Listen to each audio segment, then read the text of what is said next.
You know that feeling, right? You've got this stack of stuff, could be articles, maybe a book you've had for ages, and you just want someone to, like, cut through it all. Yeah, get straight to the point, the real core of it. Exactly. So you walk away actually knowing something useful. Well, that's what we're doing here. And this time, you've pointed us towards something pretty fascinating. The Anunnaki. And this whole idea of a hidden human history, we're mainly drawing from the book From Heaven to Earth They Came, but there's other material too. It's quite a mix, isn't it? We're looking at really old Sumerian stories, clay tablets. Right, cuneiform, Uh-huh. plus things like the Book of Enoch, some Gnostic texts. And, of course, the interpretations, the big ones from people like Zecharia Sitchin. It definitely feels like piecing together a huge puzzle from, scattered fragments across millennia. Totally. And the book itself, it frames this not just as mythology, but as a... What was the phrase? A forensic investigation into the hidden history of our species. Yeah, pretty bold claim. But that's our mission for this deep dive. Yeah. Pull out the key nuggets about these Anunnaki. Who were they? Why supposedly come here? What impact did they have? And what traces, if any, did they leave behind? We want to find those aha moments for you without drowning you in, like, endless ancient details. Get ready for some really surprising ideas. Okay, so let's start with the name. Anunnaki. Sounds ancient, maybe a bit, mysterious? It does. But the book points out it's not just a name, it's actually a description. Comes straight from Sumerian cuneiform. Right, those wedge-shaped symbols. And it means... Essentially, those who came down from above, or maybe those who were cast down, descended from the heavens to earth. Something along those lines. So the name itself tells a story, basically. Implies an off-world origin. Exactly. And the book gives credit to Zecharia Sitchin for really popularizing the potential meaning of these tablets for a wider audience. Though it also acknowledges the groundwork laid by Assyriologists and archaeologists, the people actually digging this stuff up and translating it first. Absolutely. Sitchin really pushed that question. Mm-hmm. Were these figures in the Sumerian stories just symbols, or could they have been real physical beings? And you have to remember, these Sumerian writings are way older than the Bible. Significantly older. The book connects it to that line in Genesis 6.4, there were giants in the earth in those days. Right, suggesting the Sumerian texts might be an earlier, maybe less allegorical version of similar events. That's the implication, not just parables, but maybe accounts of real beings arriving from elsewhere and intervening here. Okay, so they came down, that's the claim. But why? Why make that incredible journey? This is where Sitchin's work gets really specific and maybe controversial. It definitely sparks debate. Sitchin proposed the Anunnaki came from a planet he called Nibiru. And the defining feature was its orbit. A very long elliptical orbit, something like 3,600 years. So it spends most of its time way out in deep space, only swinging through our inner solar system periodically. And the reason for these epic journeys, according to Sitchin's reading... Gold. But not for, like, jewelry or wealth as we think of. No, for survival, planetary survival. The idea presented is that Nibiru's atmosphere was failing, decaying somehow. And they needed gold, specifically microscopic gold particles, to disperse into their upper atmosphere. To act as a kind of reflective shield, right? To stabilize their climate. Exactly. And what's interesting, the book points out that even from our modern scientific view, gold does have properties that could make this work, theoretically. For what? Well, it's super non-corrosive, it's a fantastic conductor, and it reflects radiation really well. The book even cites some modern research exploring similar ideas. Okay, so picture this. The first Anunnaki here, called the Ijigi, they're basically space miner. Right, the worker class. Sent here for large-scale gold mining operations. Tough work, presumably. Apparently so tough that, according to the Atrahasis epic mentioned in the book, they eventually rebelled. They'd had enough. Big time. And this rebellion is presented as a crucial moment. They've got a mining operation grinding to a halt. So what do? Enter Enki.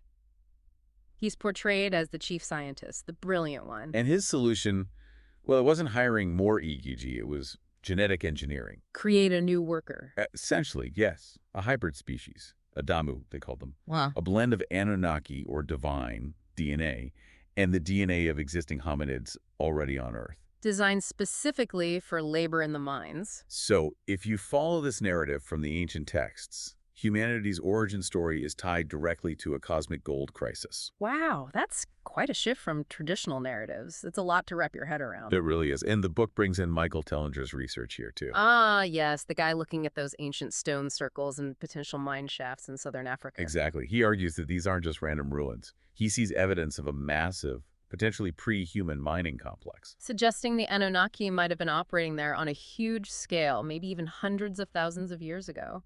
That's his interpretation. These linked stone structures, they're astronomical alignments. He believes they were part of a sophisticated energy grid and metallurgical operation focused on gold. Okay, so a gold crisis potentially leads to humanity's creation. This gets us right into re-examining foundational stories, like Genesis. Let's look at that famous line, "Let us make man in our image, after our likeness." The book really zooms in on the plurals there. Us, our, and the Hebrew word used for God, Elohim, which is grammatically plural, gods. That's a key point they make. The suggestion is that Genesis isn't the original story. It might be built on much older Sumerian myths. Specifically, the Atrahasis epic. Right, which tells the story of human creation explicitly as a solution to the e.g. labor problem, not necessarily as this singular act of divine love we often picture. And the Sumerian version sounds almost, well, clinical, less poetic, more technical. It describes Enki and Ninhursag, she's the lead geneticist, basically in their house of life, their lab. And they select a hominid that already exists. Possibly Homo erectus, something like that, and they combine its genetic material with their own divine essence. So, creating a Damu, it sounds less like molding clay and more like splicing genes. The book draws that exact parallel. Maybe the Genesis dust or clay wasn't literal soil, but symbolic of the earthly genetic components. And the breath of life. Could be seen as the activation of the combined DNA, the infusion of the Anunnaki genetic material. It's fascinating to think about our own biology in that context, those weird jumps in brain size in our evolution. The missing links, the so-called junk DNA. Could these be, as the book suggests, the lingering fingerprints of ancient genetic modification? It's a provocative idea. And the image they were made in, maybe it wasn't about looking like them physically or being morally like them, but about the underlying DNA structure, the energetic blueprint. The Sumerian accounts also differ on the creation of sexes, don't they? Yes, the tablets apparently describe creating male and female pairs right from the start for balance and, to get the workforce numbers up efficiently. Which contrasts with Genesis, where Eve is created later from Adam's rib. And the book offers a possible interpretation there too, suggesting the rib story might be a symbolic echo connected to the goddess Ninti, whose name sounds like both rib and life in Sumerian. So it wasn't necessarily easy. They didn't get it right the first time. Apparently not. The texts hint at several attempts, several prototypes, before they achieved a stable, reproducing version, a Damu, who could actually be deployed in the mines. But then something unexpected happened. It seems so. These early humans, they started learning fast. They became curious. They evolved beyond just being drones. And Enki, he noticed this, maybe even encouraged it. That's the portrayal, that Enki saw this potential and actually fostered their intellectual and spiritual growth by offering them knowledge, what the texts call forbidden truth. Consciousness itself. Pretty much. The book links this to the Tree of Knowledge in Genesis, Hmm. but casts Enki in the role of the serpent, not as a tempter, but as someone offering the gift of awareness. Which didn't sit well with Enlil, the commander. Not at all, according to the narrative. Enlil gets alarmed by this rapid development, leading to the expulsion from Eden. But Eden, in this interpretation, isn't a paradise garden. No, more like a controlled environment. Lab, a preserve, maybe a training ground. Not a natural paradise they were kicked out of for disobedience. There's that fragment the book mentions, supposedly from one of Enki's team. Oh yeah, describing Adamu's first moment of real consciousness. Standing up, seeing the light, the water, And asking that fundamental question, what am I? and the observer realizing they saw the sky in his eyes. Something profound had happened. This wasn't just a beast of burden anymore. It really reframes the whole Adam and Eve story, doesn't it? Yeah. The lab becomes a garden, the genetic engineers become omnipotent gods. It makes you think about how stories evolve, Mm. how meanings can be deliberately shifted over time. Okay, let's shift gears a bit. Giants. The Nephilim. This is another big element. Huge. The book brings in the Book of Enoch here, which isn't in the standard Bible canon, but tells this incredible story. About the Watchers, right? Beings descending from the heavens. Yes, And the book clarifies these watchers are basically understood as another name for a faction of the Anunnaki. And they took an interest in human women. A strong interest. Enoch describes 200 of them making this pact on Mount Hermon, swearing an oath to take human wives and have children, which is apparently against cosmic law or divine orders. And their offspring were the Nephilim. Meaning those who fell or those who were cast down. Powerful names. And these weren't just like unusually tall people. The descriptions are It's extreme. immense size, yeah. But also destructive. Enoch talks about them consuming everything resources, then animals, then humans. And even turning on each other, it sounds like a genetic disaster. Like something went very, very wrong with the hybridization. And it's striking how many cultures have similar stories. You mean like the Titans in Greece? Exactly. Or the Rakshasas in India, the Jetnar in Norse myths, the Queen Ametsin in Aztec lore, Og and the Anakim in Hebrew texts. The book suggests these aren't just random myths, but maybe cultural memories, flashbacks to encounters with these giant beings. That's the hypothesis. And then it gets even more intriguing. The reports of actual giant skeletons being found. Particularly in North America, late 19th, early 20th century, accounts describe skeletons anywhere from 7 feet up to 12 feet tall. With weird features sometimes, like double rows of teeth, elongated skulls. Those details pop up in some reports, and the book notes a pattern. Many of these discoveries were apparently acquired by institutions, like the Smithsonian. And then quietly disappeared from public view. Not much follow-up. The documentation often seems sparse, yeah, which definitely fuels speculation. Mainstream science tends to dismiss it, citing biological limits on size. But the book argues, with modern genetics, gene editing, like CRISPR. We know that radical physical alterations are possible. Growth hormone pathways can be manipulated. So if the Watchers were messing with DNA, maybe the Nephilim's uncontrolled growth and instability makes a kind of sense within that context. It aligns with the ancient descriptions, certainly. The book even speculates that maybe some Nephilim bloodlines survived, diluted over generations, maybe hidden within certain elite groups. Wow, so the whole Nephilim story serves as a kind of cautionary tale. A big one. About crossing boundaries, mixing incompatible energies, the potential for unintended consequences.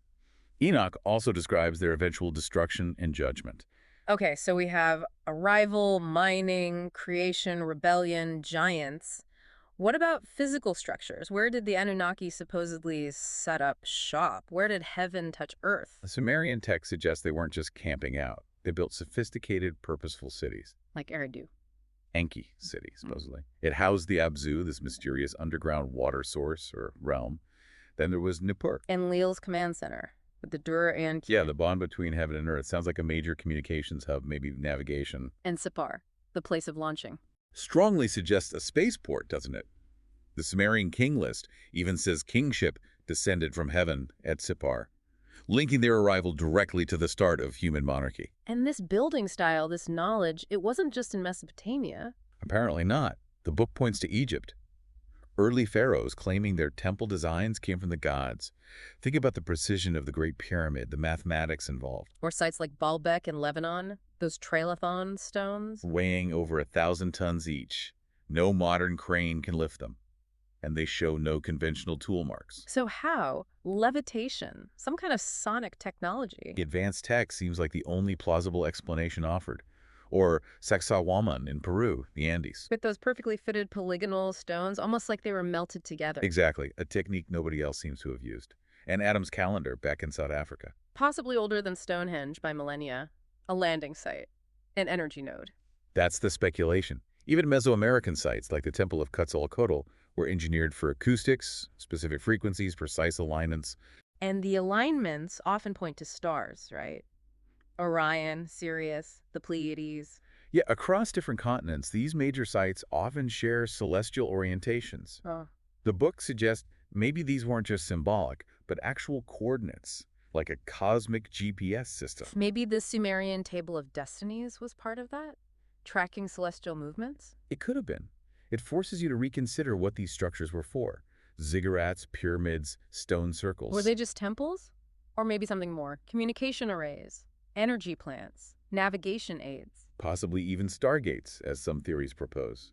The book mentions an inscription from Enki's temple hinting at a return when the stars align in a certain way. Which puts the Tower of Babel story in a new light, too. Right. Maybe not just human hubris, but an attempt to rebuild something. reconnect that Duranki, the bond between heaven and earth, like the old Sumerian ziggurats. And the confusion of languages wasn't just random punishment. But maybe a deliberate strategy by Enlil, by the Anunnaki leadership, to fragment humanity, prevent a unified culture that could challenge them. It all seems to echo in Gilgamesh's story, even when he fails to find immortality. He comes back to Uruk, looks at the city walls, and sees them as a testament to that lost connection, that past era of divine-human interaction, now forbidden. Gilgamesh himself is such a key figure here. Part god, part human. Two-thirds divine, one-third human, according to the epic, giving him amazing abilities, long life. He's both related to the gods and maybe a bit of a problem for them, a reminder of that mixing. And the epic, his journey, it's like a map of the post-flood world. That's one way to read it. A world where the direct rule of the gods is fading, but they haven't entirely left the scene. His search for immortality after Enkidu dies, meeting Utnapishtim, the flood survivor, it really highlights what humanity supposedly lost, right? That access to divine secrets, to extended lifespans, the tragedy of separation.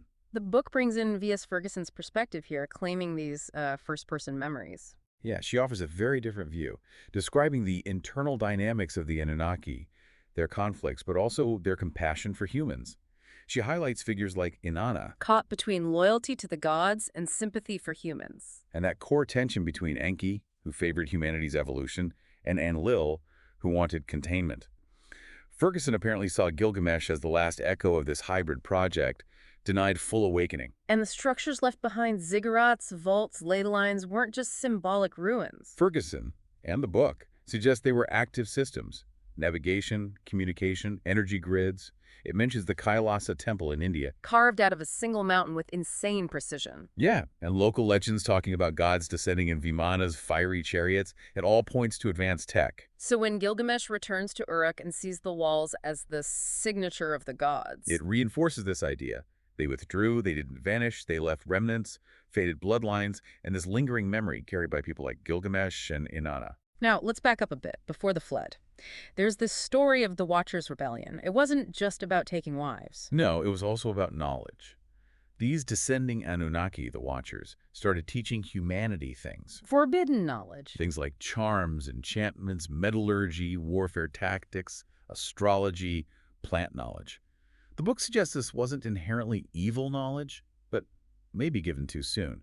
Premature for humanity's stage of development. And this caused a rift among the Anunnaki leadership. A big one. In the Assembly of the Great Anunnaki, Enlil apparently pushed for termination, wiped the slate clean, but Enki and Ninhursag resisted, But the damage was done. This knowledge spread. leading to new cities outside Sumer, maybe more conflict, development of dangerous weapons.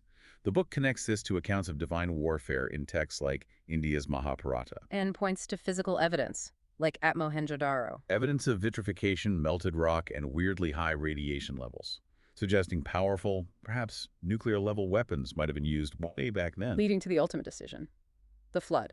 A Sumerian tablet fragment is mentioned, hinting the council decided the flood was the only way to deal with the chaos unleashed by the Watchers and their offspring. So the flood wasn't just one god's anger. But a calculated reset, authorized by many of them, a geological, biological, and ethical cleanup, though Enki, apparently, disagreed. He warned the human, Zusudra, in Sumerian, Utnapishtim in Babylonian, Noah in Hebrew. Yes, told him to build an ark, preserve the seed of life and knowledge. The book even shares a supposed scribe's journal entry about the council's sorrowful decision. And the rebellious Watchers. They were bound, punished. And the Nephilim mostly perished or were scattered. The slate was wiped clean, more or less. So after the flood, a new phase begins. How did the Anunnaki interact with humanity then? Much more carefully, it seems, more selectively. They shifted from direct rule to working through chosen intermediaries, specific bloodlines. Starting with Abraham. That's the connection the book makes, suggesting that Yahweh, who makes the covenant with Abraham, could actually be Enlil, reestablishing order his way. And why Abraham? Was there a reason? Possibly genetic. His lineage, traced back to Shem, might have been seen as relatively pure after the flood diluted or wiped out many of the Nephilim hybridized lines. And the later choices, Isaac over Ishmael, Jacob over Esau. Could be seen as reinforcing this idea of carefully managing and preserving a specific genetic heritage. It's also around this time that human lifespans plummet, right? according to the genealogies. Yeah, there's a dramatic drop recorded in both the Bible and the Sumerian king list after the flood. Maybe altered genetics, less expression of the original divine DNA. And this leads to divine kingship in Sumer, priest-kings elsewhere. As a form of indirect control, keeping the advanced knowledge restricted, mediated through temples, rituals, offerings, much less direct access for the general population. Even things like dietary laws, marriage rules. Could have served a dual-purpose social cohesion, but also maintaining the genetic integrity of these chosen lines. And Eden, or Eden, gets reinterpreted again. Less a lost paradise, more like that original controlled biolab. And the Absu? That underground water realm. Maybe it was more. An energy source. A global network. That's hinted at. And the sacred oils, or elixirs, mentioned in priesthoods, could be faint echoes of lost pre-flood technologies, maybe related to consciousness or longevity.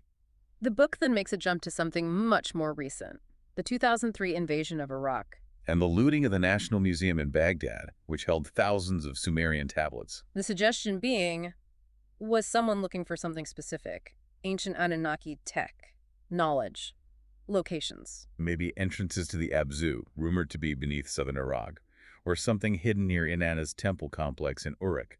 V.S. Ferguson's accounts come up again here, don't they? Claiming she sensed energy fields, found resonant memory capsules under Inanna's temple, like data vaults. And Inanna's supposed message calling to those who remember. It resonates strangely with current events, doesn't it? The increasing UAP sightings, government acknowledgments, feels like something ancient might be stirring. Which leads perfectly into the idea of stargates, ancient portals. Not just sci-fi, the book argues.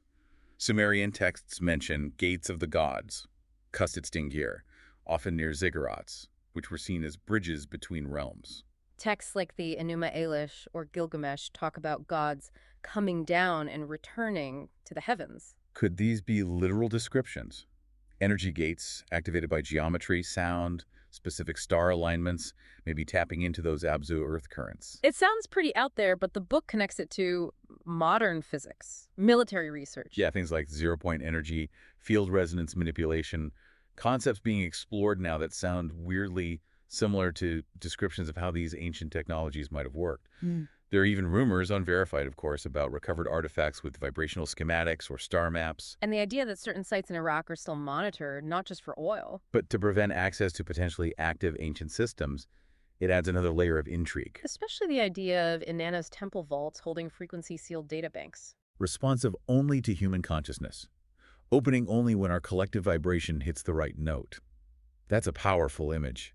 Inanna's message about Earth needing to sing the forgotten chord. So, digging deeper into the Anunnaki themselves, they weren't just amorphous gods. No, the picture painted is of a structured hierarchical civilization.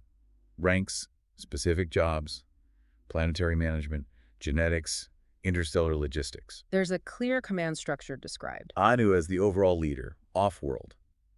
Enlil is the commander on Earth. Enki is the chief scientist. Inhersog is the geneticist.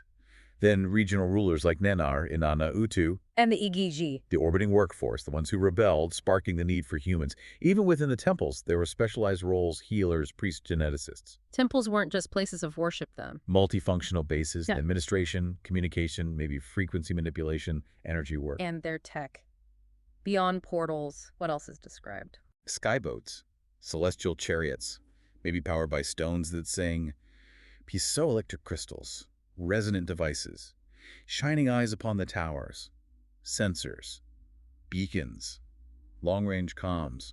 The book draws parallels with Vedic texts too, like the Vaimanika Shastra. Yeah, those detailed descriptions of craft components, mercury vortex engines, energy coils, suggest similar concepts existed elsewhere. Ziggurats and temples designed to channel energy. That seems key. In Anna's descriptions of sound activating codes and temple walls, responding to intent and tone, it suggests a very sophisticated, almost living technology. Even the serpent symbol, usually linked to Enki. Might represent more than just wisdom, maybe a neurological interface, a technology for activating latent human abilities like the Kundalini energy system. So the whole story becomes this quiet conflict over humanity's destiny. A quiet war, as the book puts it. Enlil pushing for control, Enki for evolution, with technology as the battleground. Are they still watching? Are we ready to move beyond their original design? One thing that really stands out is how these timelines seem to intersect across cultures. Absolutely. Take the Great Flood. Almost every ancient culture has a memory of it. The dates might vary a bit, but the core event is there. And the book highlights links between the Sumerian king list, Hindu cycles like the Kali Yuga. And the figures of the flood survivors, Zusudra, Utnapishtim, know seemingly different names for the same person experiencing the same global event. Gilgamesh also appears in the king list. The proposed dating for the main flood, around 10,500 to 9,600 BCE. Lines up surprisingly well with Plato's time frame for Atlantis' fall, and also the Younger Dryas impact theory, a period of major climate upheaval and potential comet impacts. And Göbekli Tepe appears right around then, 9,600 BCE. So sophisticated, seemingly out of nowhere. Could it be survivors of a pre-flood civilization trying to restart things, reestablish sacred knowledge? The book attempts to weave this into a unified timeline. Starting way back before 12,000 BCE, suggesting advanced civilizations, maybe Atlantean types, with divine contact echoes in Vedas, Plato, Ferguson's work, potentially seeded by Anunnaki or others. Possessing advanced, maybe non-industrial tech aligned with stars. Then the cataclysm around 10,800 BCE. Planetary destabilization, extinctions, aligning with the Younger Dryas evidence. Followed by the Big Flood event around 9600 BCE, the fall of the first cities, the global reset. Then a period of rebuilding, maybe 8,500 to 5,000 BCE. The cybers spreading out, seeding new centers, early agriculture, megaliths appearing, different regions developing distinct cultures, Egypt, Anatolia, India, Americas, but all with similar sky god myths. Until around 4,000 BCE, when Sumer really rises. As a major hub, divine kingship reappears, ziggurats are built, writing and math seemingly burst onto the scene. Then Gilgamesh around 2600 BCE, that bridge figure. Embodying the quest for origins. After 2000 BCE, things fragment more. Direct contact becomes rare, the divine blueprint gets absorbed into religions, but the memory scatters. What about the missing years before the flood? The book suggests knowledge was either lost, deliberately erased, or maybe archived in ways we don't recognize yet. Temple inscriptions mentioning first times or Zep Tepi in Egypt might hold clues. There's mention of a final deluge transmission. Yes, supposedly from a pre-flood tablet. Yeah. Talking about securing scrolls, hoping for awakening when the sky returns to balance. It implies our current era might be a reascent, the timelines finally converging. This leads into a really profound, maybe unsettling part of the narrative. The war for the soul. The idea of genetic tampering again, but with deeper implications. Texts like the Urantia book or the Keys of Enoch are brought in, suggesting these interventions weren't always benevolent or authorized. The Urantia book talks about a failed Adamic mission. Resulting in genetic fragmentation, making humans less receptive spiritually. The Keys of Enoch mention unauthorized experiments destabilizing consciousness grids. Which resonates with the Sumerian story of Damu being engineered for labor. But also the Nephilim story. The offspring of the Watchers and humans, physically powerful maybe, but spiritually stunted. And their flaws, lust, greed, control became embedded in the human template. That's the uncomfortable suggestion, that we inherited not just potential, but also distortions. The book proposes our task now is integration, raising our frequency to overcome this. It frames history as this battle between remembrance and forgetting, enslavement versus sovereignty. And asks, was the Watcher's fall just moral or also energetic, biological? Did interacting with Earth, maybe consuming its resources or life forms, somehow lower their vibration? Edgar Case's readings come up again about the fall into density. Yeah, Atlanteans becoming involved in matter, losing ethereal abilities, developing animal drives. The book connects this to ancient traditions, linking meat consumption to lower consciousness. Could the Watch's desires have been amplified by Earth's field? By consuming flesh-carrying trauma? Did it pollute their consciousness? Leading to a resonance drift, becoming too entangled with matter to return to their higher state. It reframes rebellion as a kind of vibrational compromise. So bringing it all together, what's the final message? The book fundamentally challenges the standard story of human origins.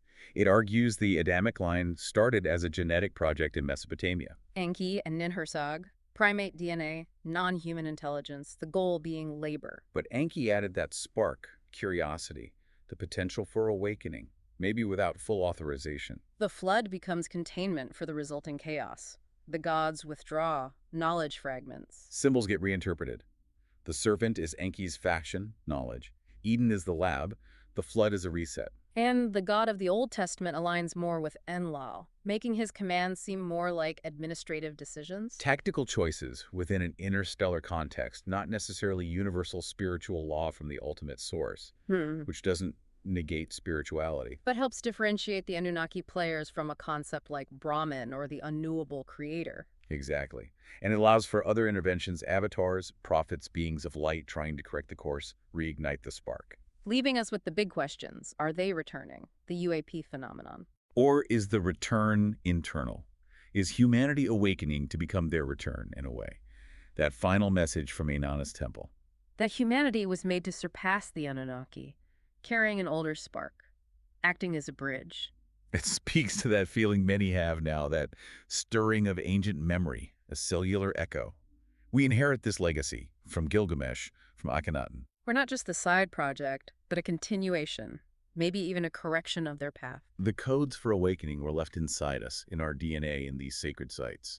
Not for worship, but for eventual self-discovery. And now timelines converge, ancient tech seems to resurface. We are made to become the bridge. They came from the stars, but you, children of Earth, are becoming stars yourselves. That's the essence of Inanna's message. The choice now is to learn from their history, their successes and failures, and build our own future.